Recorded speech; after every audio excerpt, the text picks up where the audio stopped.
Salam sejahtera, nama saya Li Jishen dari program Sarjana Muda Sains Makanan. Soalan yang akan dibincangkan ialah peradaban globalisasi datang dalam pakej yang ada bersamanya kebaikan dan keburukan. Berikan 3 pandangan anda dari 3 aspek kebaikan dan 3 aspek keburukan globalisasi. Sebelum kita mulakan, mari kita faham apa itu maksud globalisasi.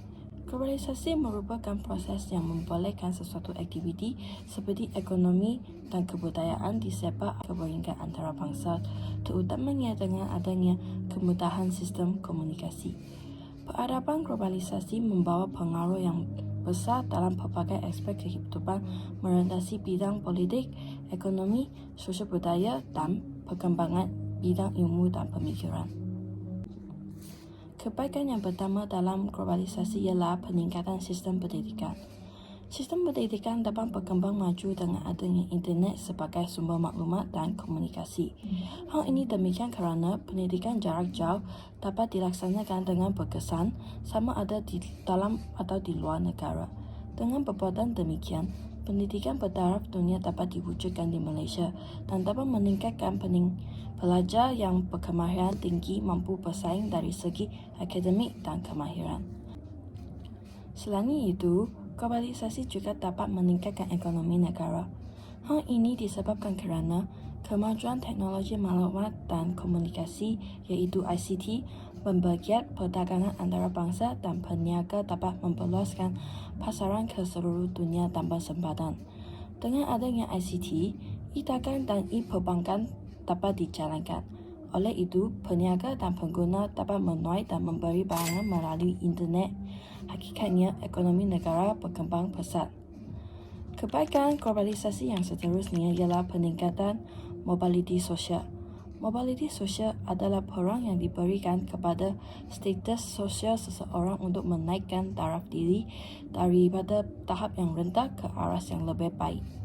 Dengan berlakunya globalisasi, anak-anak Malaysia lebih bertuah kerana berada di mobiliti sosial yang lebih tinggi yang bermaksud tersirat berada dalam kelompok sosial tahap kesihatan yang memuaskan, hubungan dan interaksi sesama komuniti yang baik dan jenayah sosial yang berkurangan.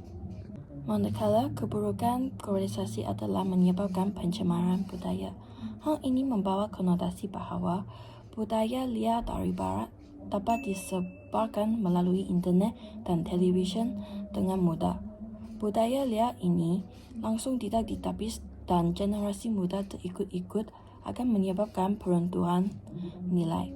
Oleh itu, budaya barat menjadi dominan, akibatnya budaya tempatan yang murni akhirnya terkikis. Selain itu, globalisasi akan menyebabkan keruntuhan bahasa.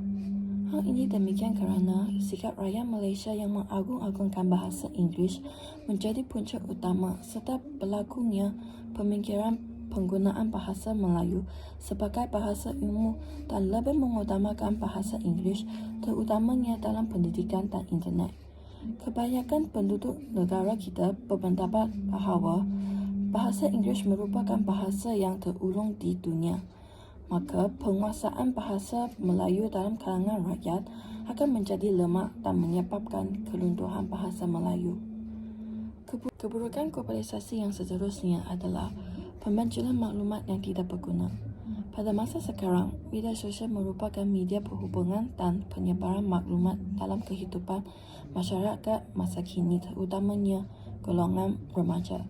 Maklumat dan berita palsu seringkali mengandungi unsur-unsur penipuan, mengapi-apikan sentimen perkauman dan menfitnah seseorang dan sebagainya.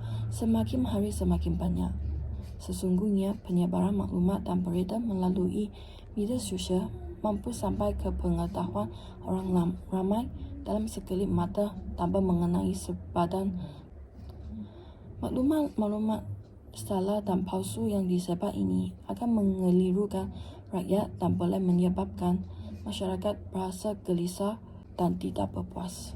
Akhir kata, peradaban yang kuat dan cergas lagi dinamik boleh mencetuskan serta mencorakkan globalisasi. Sebaliknya, pula globalisasi boleh meningkatkan kesan yang positif dan juga negatif ke atas peradaban.